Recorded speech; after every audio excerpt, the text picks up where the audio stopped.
All right, hello. So in this lecture, I'm going to give a brief overview of multithreading and threads. So maybe before you've heard of the idea of like CPU cores. So for example, here I actually have I have Task Manager open. On macOS would be something slightly different, but we can see like all of the different CPU cores that my computer has, and we can see like if we look at each one of them, it shows the like usage of it, which is effectively like the percent of the time that the CPU is actually like running instructions, or how much of the time it's spending idle, or also just like how high of a clock speed that CPU is, how high of a clock frequency that core is running at. And yeah, so you'll notice that I actually have 22 logical processors here. It says 16 cores, and what that allows is like multitasking on my computer. So you can see I actually have like multiple things open here. So I have like File Explorer here, and I have Task Manager, and I have VS Code open. I also have like other desktops as well. So this is all possible with threads. So what a thread actually is, like maybe you've heard this term before. So this is a software engineering term that undoubtedly you will hear more as you go out your software engineering careers. But what a thread is basically, you can just think of it as a single program counter, and then whatever data is associated with that program counter. So most of the time that we've been thinking about software in this class specifically, also like the final project, like the idea of like what the slug file is, all of that has been single threaded, meaning we deal with just one single program counter and then the data that's associated with it. But what you can actually do is you can write software that allows parallel execution of a program, to where you have like multiple program counters both working and incrementing at the same time. So for example, I actually have this project right here that I've written a little bit of code. First I'll just show you what it does. So if I do /work, okay, so it says, so here's the usage. It says I have to specify a number of threads. So what I can do is, I can say like /work, and I can say like, oh, okay, so run this. You know what? Let's just use all my threads here, and I could type in 22 for all of my we could use all of my possible cores, which looks like it's 22. That will evenly distribute all of the different program counters. It will distribute them all to all of my different cores on my computer. And let's run this for, I don't know, maybe just 5 seconds. So, okay, so you can see that at the moment, like I have some things, like I'm using a fair amount of my CPU right now. That's probably because I'm like recording this lecture. I also have a few like tabs open. So you can see I'm using like a fair amount of my processor. But now, okay, let's just turn it on. Let's make it 10 seconds. And so I'm now executing all 22 of my cores at the same time, and you can see suddenly like my CPU execution or utilization has just shot up. Now it's at like 80%, 70% execution. And you can see like all of these cores like turned up, and but this /work application, like if we want, we can go into the source code of it. We can see that this is just a single application. Like it's not like we're running all this in like it's not like we're running multiple things. Instead, we're just running the single .cpp file. And so let's just take a quick look at this. Like, how would we even go about running things on multiple cores? So okay, so if we look at mains, okay, so here's just the usage thing that we already saw. It grabs number of threads. Here we have this vector of threads. This is using std thread. Now the point of std thread is, as you can probably guess from all of the other things that we've kind of talked about in this class, this is meant to be cross-platform.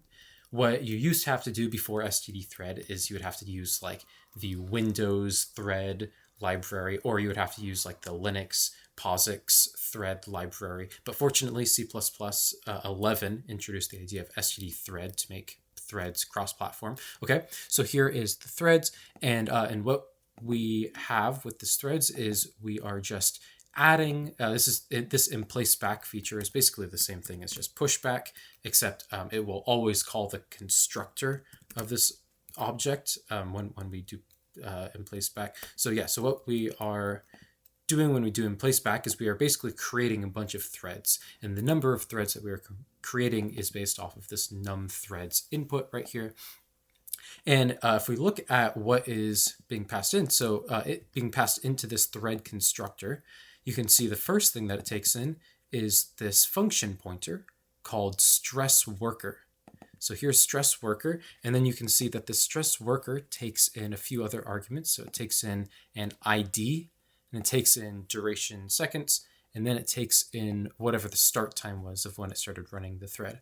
So here, yeah, we can see that it's passing in the name of the function pointer, and then it goes and passes in all of the different arguments. And that is the entire API for threads. It's basically just you do std thread, and if we want to do, yeah, like a new thread like T or something, then you just pass in whatever, you pass in whatever function pointer you want to give it, and then you just provide all of the arguments for that specific function pointer. So there we go. Okay, so that's how we create a thread.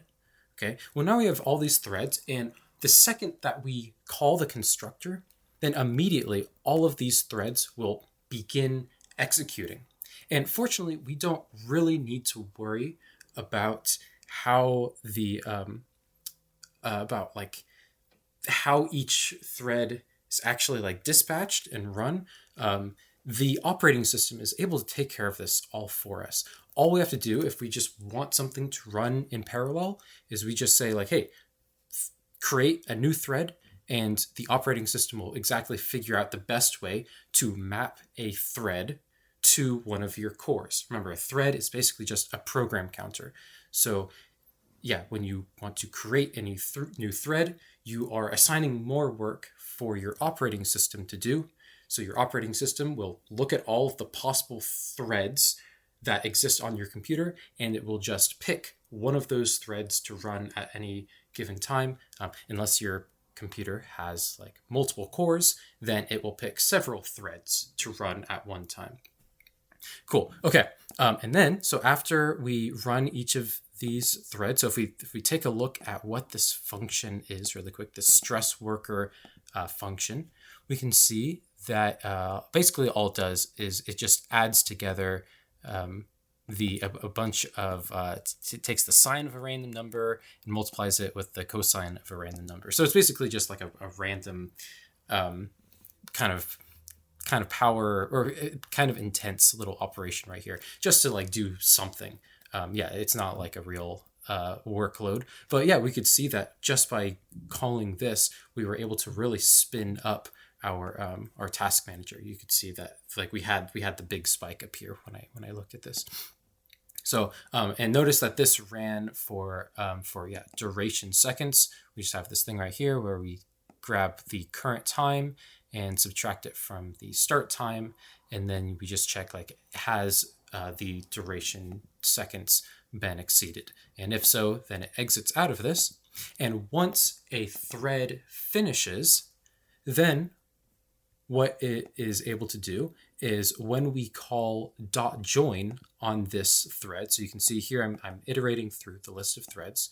So when you call .join on a thread, this like main thread, this main function will pause until the thread has completed. So let me write that out. So join will pause execution until thread has finished.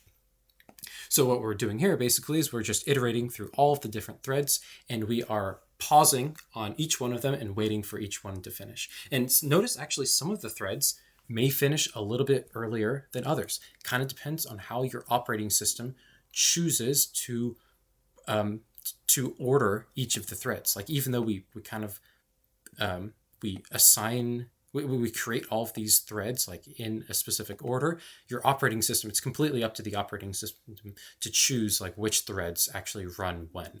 It's all kind of randomized. It's non-deterministic. So yeah, when we call t.join, what could happen is maybe we wait a long time for the first thread to finish. That's probably what's going to happen. And then maybe this, as soon as we try to call .join on the second thread, then maybe .join will actually not pause at all because maybe the second thread had already finished. And if that's the case, then it just moves on and moves on. So so calling .join on all of the threads will mean that all of like the things that are happening in parallel all kind of join together back into a single thread of execution. So that is the idea with .join so oftentimes like that. So there we go. Okay, cool. This is basically all that goes into creating and like ending a thread. As we'll see though, there is a lot of difficulty that this will bring us. But just kind of getting started, all you need to worry about is if you want to create another program counter that will run a workload in parallel, all you have to do is call this std thread constructor. Then when you want to wait for that thread to finish, you just call t.join. There we go. Cool. Okay. Hopefully that kind of makes sense. I want to go into another example now. Just a second. Okay. So that was this kind of work example. Kind of just didn't really do anything, just performed like a random computation. Let me now show you a real potential workload that you may need. And what this workload is it will just create a randomized vector for us. Let me check main. So the first thing that happens is we create a randomized vector, and then we just call std accumulate on that vector and then take the average over all this. So we can imagine if we create a random vector this random vector, what it will do is it will create a random number between 0 and 1 for every single element of this vector. And we can put in any size vector we want. We could put in a vector size of 1 million or 10 million. And you would imagine that if every single cell is between 0 and 1, and we take the average of all of those elements, then we should converge eventually on the value of 0.5, like a half. Hopefully that should make sense. So that is what ideally we should see. So first we generate this random vector, and then we call accumulate. So that is what this program does. So first, let's run this just single threaded. Let me cd into this. Average. Okay, I'll call G++ on it. I don't remember the last time I ran this. Okay, so we'll do main.cpp. Main. Also, note that I'm bringing in this function timer class right here. This is something that hopefully you've seen before. I have brought it up in other lectures before. If you haven't seen it before, let me give you just super quick walkthrough of it. So what happens in this class? So we have this function timer class, which has this time function method, where what you can do is you can pass in a function and all of its arguments.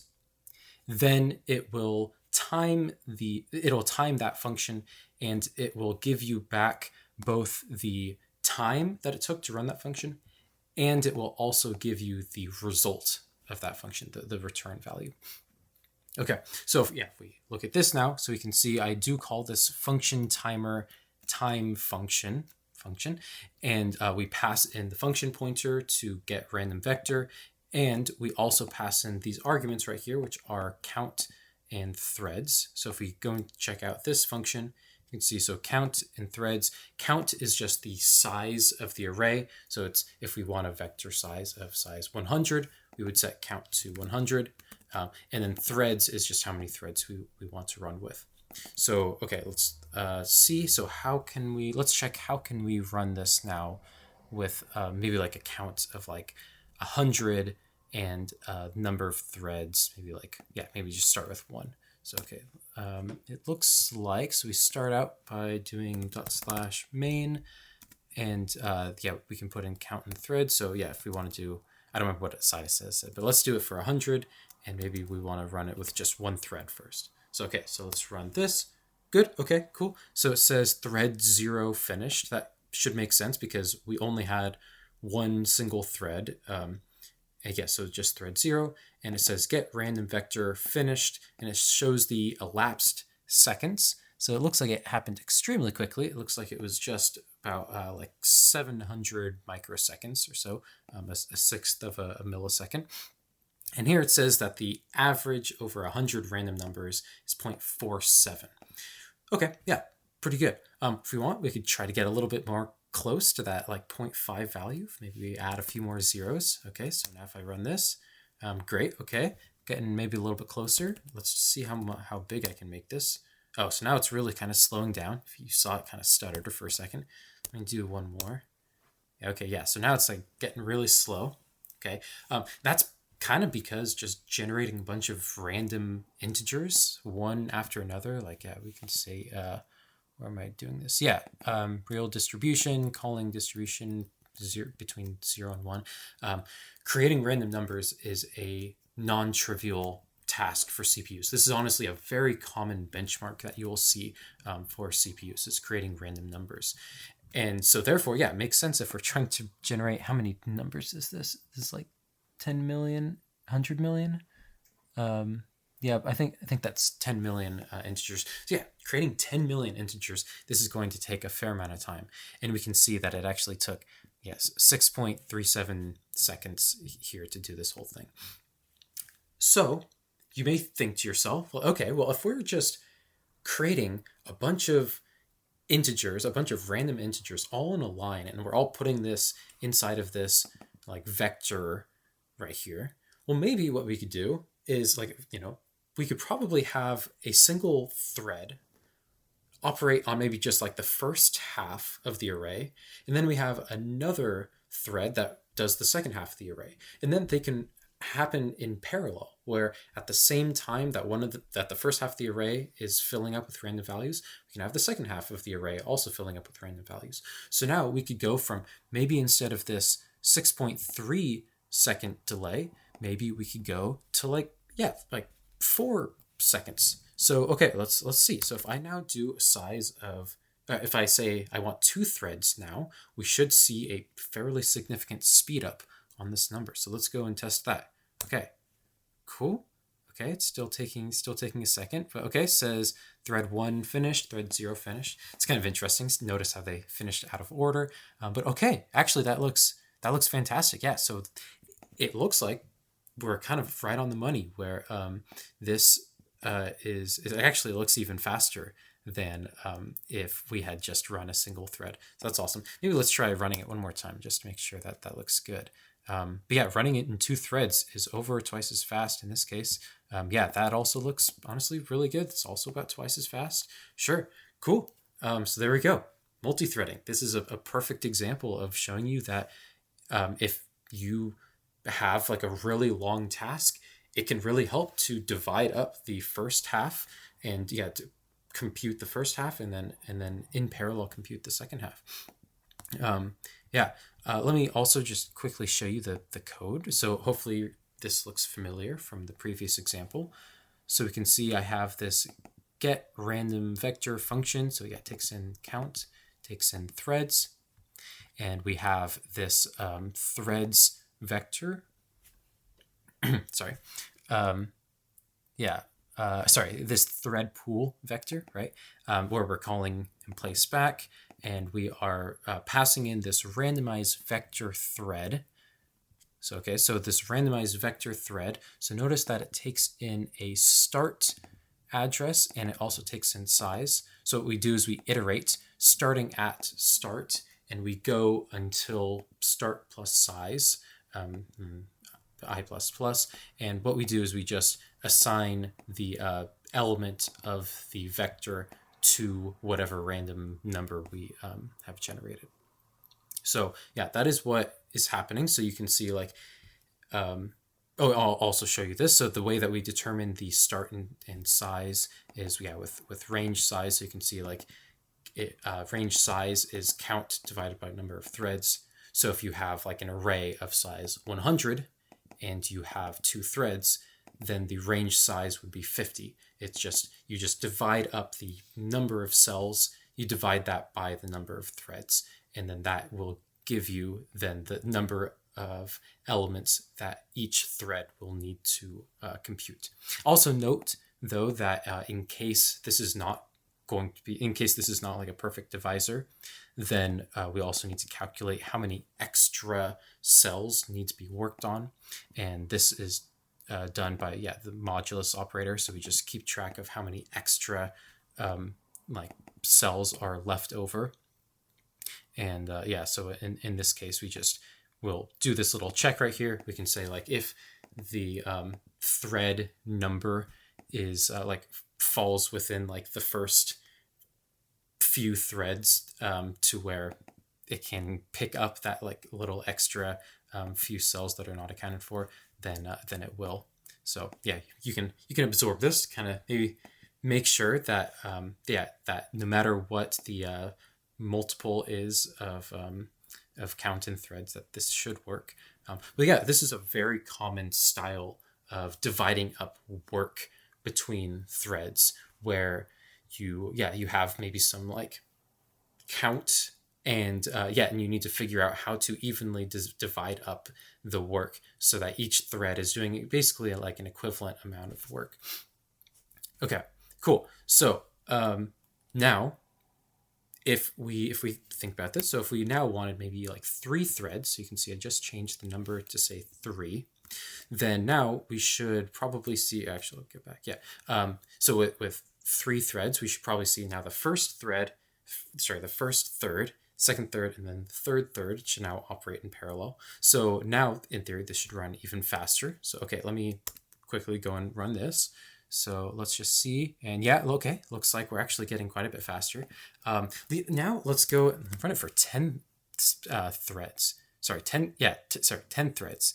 And if we look back what it was saying for 1 thread, so for 1 thread, it was taking like 6 seconds. So for 10 threads, we should imagine that maybe it's going to take like a sixth of a second. It's probably going to be like really quick. So, okay, I'll hit enter on this. And looks like it still took a second. Oh, okay. Yeah. Well, that's a little bit unfortunate, right? So it does not say 1/6 of a second. It actually says like over double that. It says 1.4 seconds.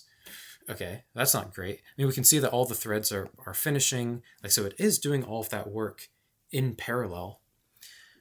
But unfortunately, for some reason, we're not getting quite the speed up that we're expecting. Okay, well, maybe let's now change it to 20 threads. Like maybe that will, like once again, like that will double the efficiency. So now maybe that will get us to, like a sixth of a second. So, okay, so if I now run this, okay.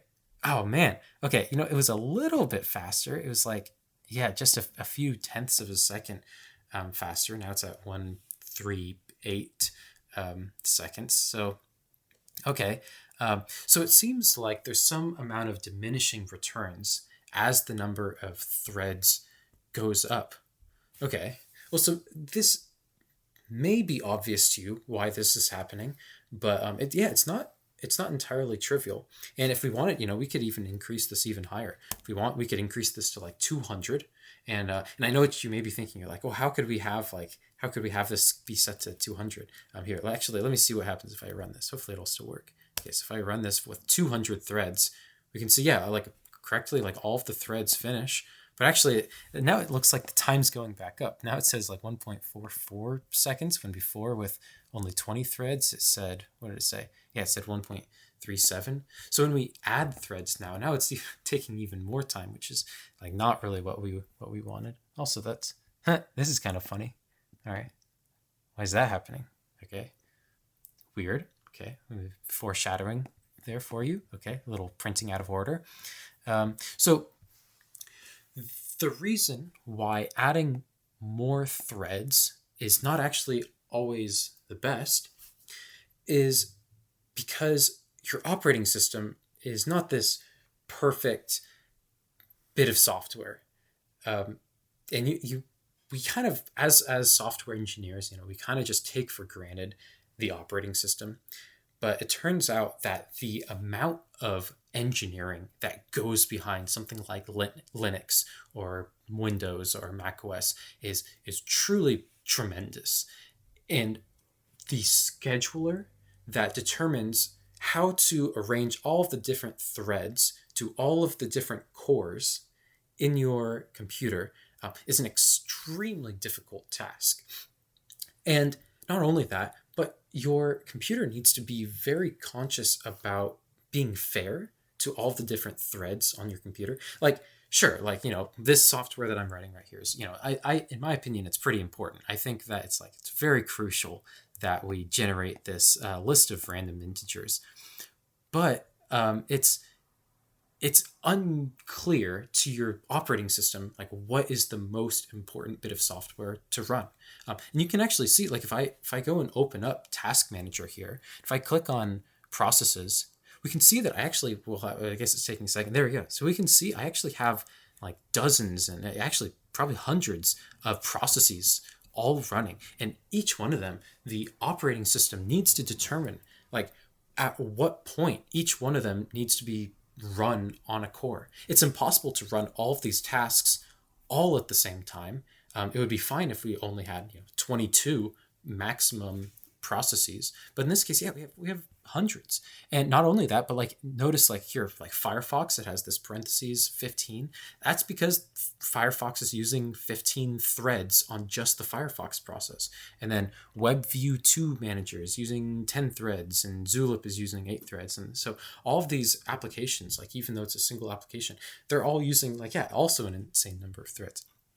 So every time that your operating system wants to run a bit of software, what it will do is it will run it for maybe some amount of time, maybe a couple seconds, and then it will do something called a context switch, where it'll take the software and it will decide to stop running the software, and then it will put some other software on, and it'll run that for maybe 2 seconds or so.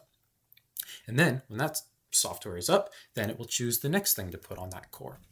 And so that is why, like, if we look at our cores right here, you can see you might have like little peaks like every once in a while. And that's because like maybe a more intense bit of software is running for just that little period, and then it is removed out of that core, and then maybe something a little bit less demanding is run on the core for a second. And so that is what your operating system has to do. Now imagine that you're a buffoon and you just added 200 extra threads to your computer. Now all of a sudden your operating system is going to have to deal with 200 more threads, and doing that context switching, doing the scheduling is not a trivial task, and therefore your computer is actually going to run slower. So the more threads you have, the slower your computer is going to be. And that's why oftentimes like you'll hear like, oh, you gotta like close out of your applications and things. Probably the biggest part of that is for like RAM usages, but assuming that RAM isn't your bottleneck, the next like biggest use reason for why like closing out of applications to speed up your computer is important. It's just because like your operating system will have troubles swapping between all the different processes. This was more of a problem on like single threaded computers, maybe dual core CPUs. In the modern day where this was not too expensive of a laptop, but I have 22 cores on this, like that would have been like unheard of. I don't know, 15 years ago or 20 years ago.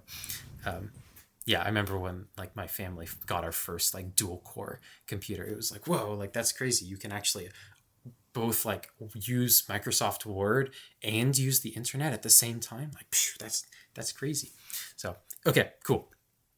Good. So hopefully that kind of makes sense. The idea of like context switching and whatnot. And then also the idea of how one could potentially go about writing parallel software.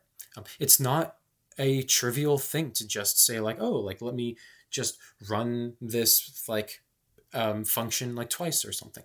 Oftentimes you may have to be very particular about the way that you divide up work. In this case, fortunately, we can just say like, oh, assign the first half of this array to one thread, and then assign the next half of the array to another thread. Okay, now I want to move on to an even more complicated example that is actually very particular about the way that you utilize threads. Okay, so let's imagine that maybe you work for Bank of America, and maybe you, yeah, this is fine. So here, imagine you have this code right here, which is just account balance minus equals amount. Sure, so if I want to withdraw something from an account, then maybe I have this code. Okay, sure. We'll return to the C code in a second. But now let's imagine you compile this code, and this is great. And so this is what the assembly looks like. Okay, and let's say that I want to withdraw $200 from my bank account. Now, obviously, this is fictitious. Like this would be impossible that I would have $200, but just like bear with me. So, okay. In this case, we can see, so we load Ethan balance into register 1. This is similar to the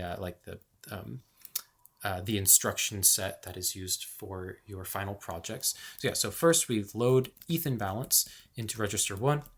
Then we perform an add I instruction where we go and subtract $200. Then we go and store this value that we just calculated, which we now go and store this value now back into Ethan balance. So that is what this C code will compile down into. Hopefully that makes sense. Okay, let's now move to a slightly more complicated thing. Okay, so now here we have 3 users who are all trying to withdraw money all kind of around the same time. And also, let's assume that each one of these withdraws is done on a separate thread.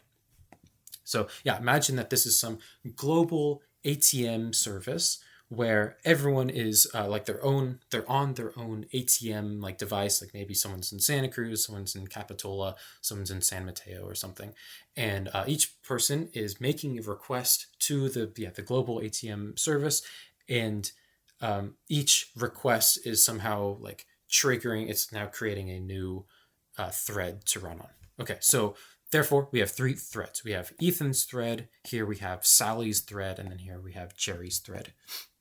So let's assume that each one of them were withdrawing $200, and notice that this first withdraw is happening with register 1. The second withdrawal is happening with register 2. Third withdrawal is happening with register 3. And because they're all in different registers and we're loading balances all kind of like independently of one another, this is totally safe code. This is totally fine. Not going to have any issues. Okay, this is all good. However, remember that we were seeing that some of the threads were actually occurring in not the exact order that we like created the thread in. If you remember, like, yeah, we can actually see right here in this output, we can see like we created the threads as 0, 1, 2, 3, all the way up to 200. We can see the first thread to finish was actually thread 129.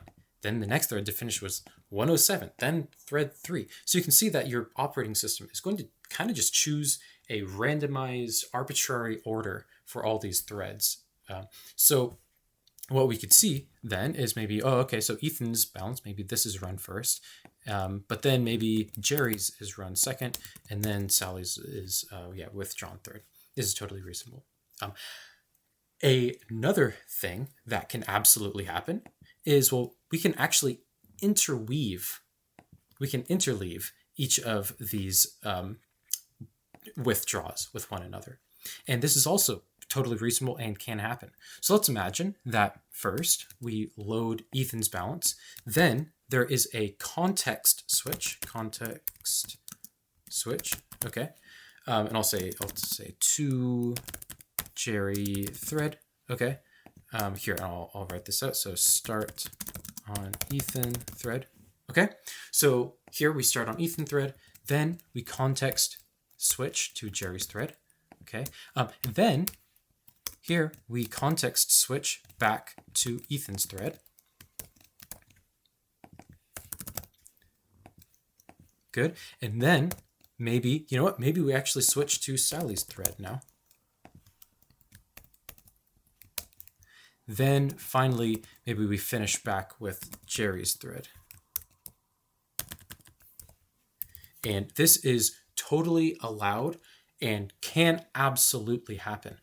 Granted, it may not actually happen because of how quickly these instructions are, but you can absolutely have where you get a context switch in the middle of a single like C style line of code. Now, and that's because a single C style line of code is actually going to be split up into several different instructions like this. So yeah, so you could have interleaving like this. Okay. However, this is totally fine. The reason why this is fine is because you will never have like a single thread reorder its own instructions. Like for example, we're never going to first subtract the money and then load Jerry's balance. Like, of course, like we're always going to run the instructions in the correct order according to each individual thread.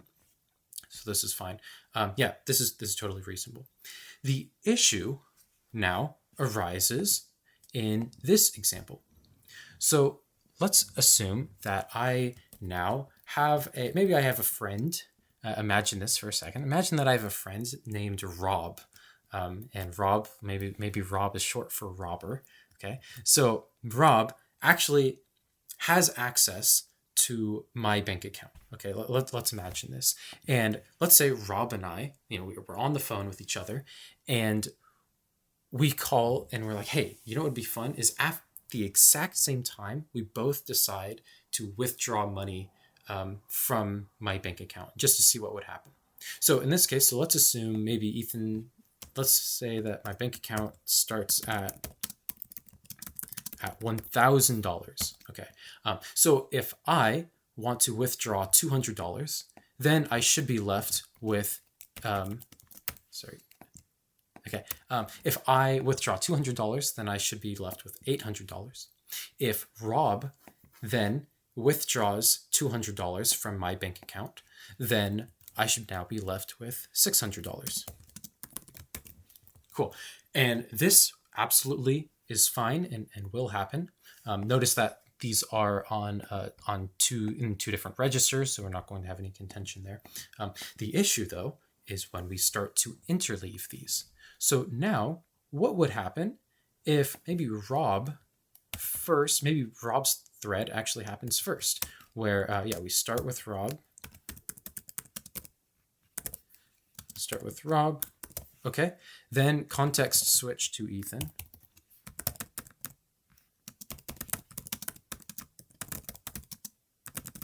Okay, and then now we're in Ethan's thread, and then we do everything, and then we context switch to Rob's thread. Okay, I highly recommend taking a second and looking around and seeing, well, is there going to be anything that is different that now happens to Ethan's balance? And the only thing that happened is we happened to run this first load instruction from Rob's thread first before we ran Ethan's thread. So that's the only thing that happened, is we just moved this instruction first. So, okay, what do you think will be the new value of Ethan balance? Remember, yeah, this is totally like valid C code, right? We're just saying like, oh, Ethan's balance minus 200, and then in another thread at the exact same time, Ethan's balance minus equals 200 as well. Okay, so hopefully you're all screaming at your screens right now, and you notice, okay, so good. Withdraw Ethan's balance. This is $1,000. Good. Okay. Here, now we context switch to Ethan's thread. Okay.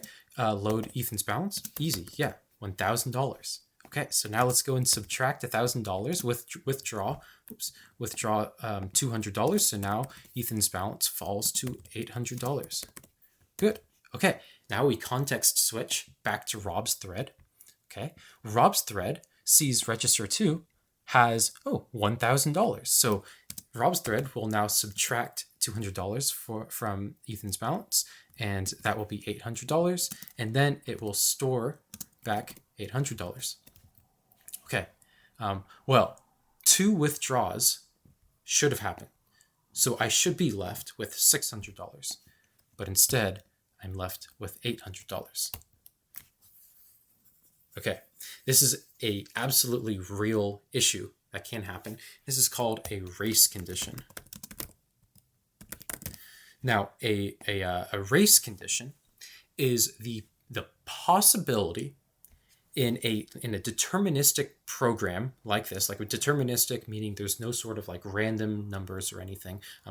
It is the possibility of a deterministic program that involves concurrent threads, so threads that are running at the same time, that depending on how the threads are managed by the operating system, that the output of the program will not be consistent. So in this case, like depending on what the operating system feels like doing in the day, the output of this program will be different. So usually like what we would imagine having is we would perform first this load of Ethan's balance, and this balance would be $800, and then these it would subtract 200 from 800 and then become 600, and then we would store back 600. Because yeah, if you are working for Bank of America would be very upset at you if you introduced this race condition that meant that some of the time the computer just decided for some reason to now save, like, or to not properly handle like simple subtraction when you withdraw from an account. They want to make sure that no matter what, if 2 people are trying to withdraw money from the same account at the same time, that that your money should go down at the correct value. Okay. And I'll just kind of scroll back. So that's actually what was happening in this output right here. Sorry. So what should be happening is that we print out when a thread has finished. But what happens now if 2 threads finish at the exact same time? Well, that means that the first thread is going to print out like the first bit of information. Then it's going to context switch away, and another thread is going to start running something. And now this new thread says, thread 57 finished. And then just new line. Then after that, then a new thread comes in and says thread 36 finished. And then finally, now this thread was context switched back in, and it looks like it was thread 34. So thread 34 was split right down the middle. It happened to context switch right in a really critical moment when it was trying to write out to standard out. So not great.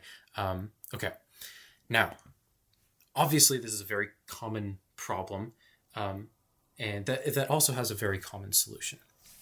And let's take a quick look at now the C code, and ignore the commented out part. It'll kind of it kind of spoils the solution here. But okay, here we have this unsafe withdrawal function. Notice that takes in a pointer to account. All account has is just a balance. Ignore this part. So okay, it just has a balance. So if I now look at this, we can see I have maybe I have where is it? Yeah, so imagine that I have 100 people that all of them at the exact same time are trying to withdraw money from this account all at the exact same time. So now we want to make sure that this balance has $100 in it, and we want to have it be whenever we withdraw, when we have 100 people withdraw $1, then the balance should fall to 0. If we have 100 people that all withdraw $1, then the account balance should fall to 0. Let's double check that is what happens. You should see, and you should now kind of understand why this will not work. So let me cd into ATM, G++, ATM.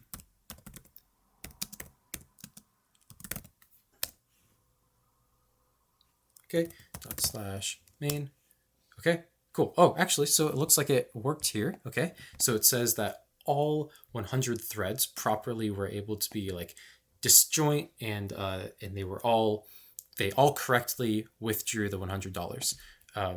Sorry, they each correctly withdrew one single dollar, but there were 100 withdrawals. So therefore, the $101 withdrawals successfully withdrew all $100. Okay, cool. But let's run this again though. Let's double check. Okay.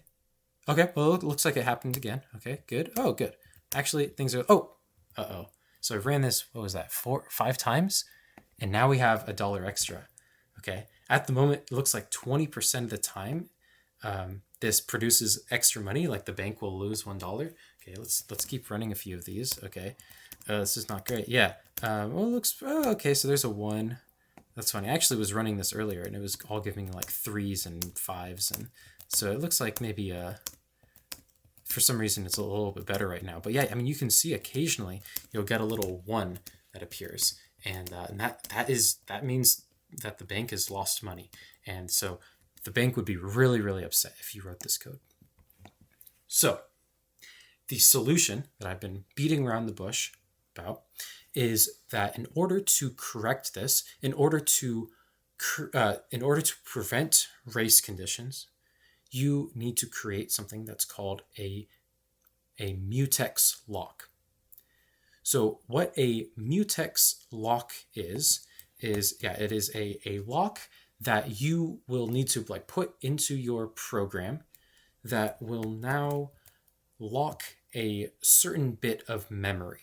Because the whole point of this is we have this balance value right here. This balance value needs to have some sort of protection on it to make sure that only one single thread can access it at one time. We don't want to have multiple threads try to withdraw data at the same time, because that is when we have the moment where, that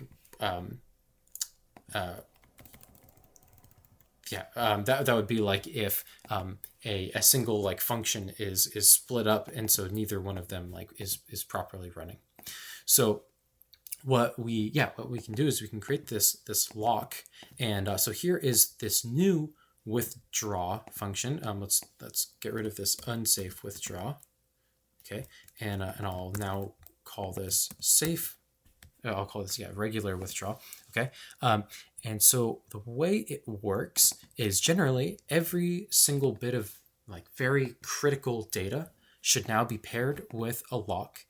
And when a thread is created, what it should do is it should first lock that data. So we're saying, okay, like please like run this lock on this mutex.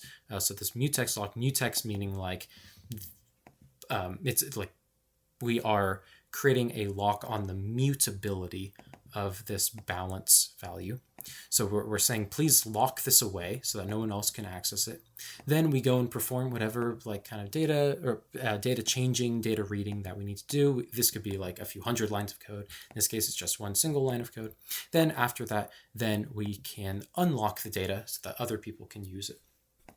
And what this will have happen is you'll actually get stalling, because imagine that maybe you are thread 73, right? Imagine there are 100 total threads that are all trying to withdraw data at the same time. Maybe your thread 73, and maybe this mutex is already locked. Like someone has already called lock on this. Well, effectively what you need to do is now wait in line before you can actually continue to the next line of code. That is what lock does, is you will wait until the lock is freed, and then you are able to continue. Cool. Okay. I'm going to switch my analogy because I feel like a lock is a little bit confusing. Instead, the analogy that I like the most is the analogy of like a bathroom. You can think of a mutex lock as basically just like a locked bathroom. And you are the bathroom designer, and you decide what goes in the bathroom, and you decide that this balance integer here goes inside the bathroom. And what will happen is if you have 70 threads that are, or 100 threads that are all racing for the bathroom, well, the first one to arrive is going to show up and then lock the door behind them, and it'll just be that one single person in the bathroom. And then they go about their business, they subtract amount from the balance. Then, when they're done, they unlock the door and they leave the door open for the next person. Well, all of the other 99 threads that showed up that did not get that initial lock, well, they're going to see that the door is locked and they are going to form a line. They'll just kind of huddle around. And what will happen is you'll have a mediator that will decide who is next, and that is the operating system. So the operating system will look at the 99 remaining threads and will say, like, it won't just allow like every thread to run sequentially. That's how most bathroom lines work, is right. Like the person who's next in line gets to go. Not this case in an operating system. In this case, in an operating system, the operating system will just look around and will most likely just pick someone at random to go into the bathroom next. And yeah, okay. So the next, maybe the 99th thread now is pulled into the bathroom and the door is locked behind them. They go about their business. They subtract amount from balance. Then they leave and unlock the door, and that leaves room for the next thread to come in. So I really like that analogy because it really kind of demonstrates the idea of what this lock does. The lock is effectively putting up it's locking the data, but it's also creating a line, like it's creating a queue for other people, for other threads to like enter into before it can edit whatever sort of critical or important data. Atomic data is often the word to use. You just make sure that this data is atomic and can only be edited by just one single thread at a time. So cool. Okay. Enough kind of said about this. I know you're on the edge of your seats. You want to see me run this. So let me go and run this so I can now compile this. Hopefully this works. Okay, good. So if I now run this, okay, so it says 0. That's a good sign. Okay, well, I can keep running this. And, well, you'll just have to take my word for it, right? It looks, at least at this point, like it's working a little bit better, right? If I keep running this. Okay, well, it looks like we're pretty good. It looks like we're not having any more race conditions. Remember, a race condition is the possibility for there to be inconsistency in the behavior depending on when the order of threads occurs. So yeah, it looks like we're all good. And I will tell you that it is possible to formally prove that this code is safe. However, it is unsolvable to determine whether any code that has mutexes and has multi-threading, it is impossible to formally prove, like for all code, whether or not a race condition exists. Race conditions are known for being one of the most complicated things in all of software engineering. The amount of pain that they will cause you is often one of the biggest reasons why people decide to just not use any multi-threading at all in any of their work is for the idea of race conditions. And determining how to arrange your locks is one of the most challenging things in all of computer science. And so next lecture we're going to talk more about some of the algorithms that people go about in order to properly utilize mutexes. But this is not trivial, and it's not a solved problem. If you can solve the problem of determining whether a program is able to have a race condition or not, you would win $1 million, because I'm sure there's some sort of like P equals NP problem associated with that. So okay, let me double check that I haven't missed anything. Yeah, okay. I think that is everything.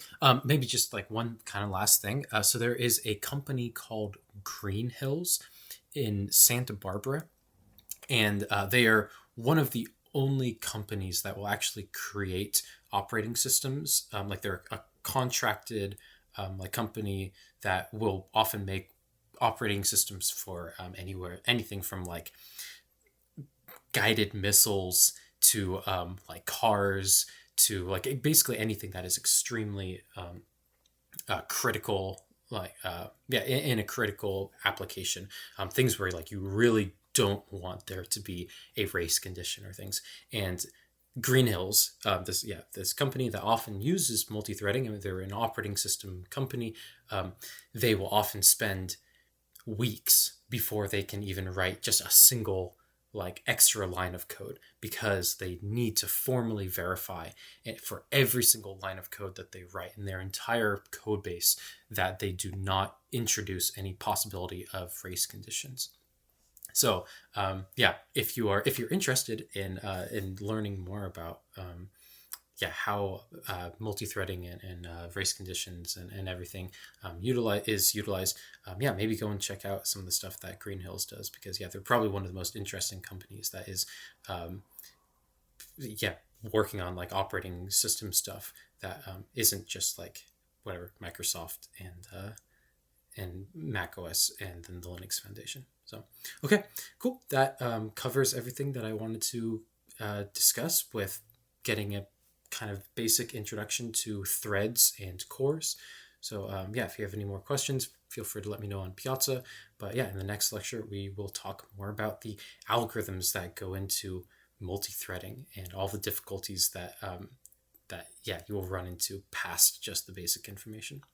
Okay.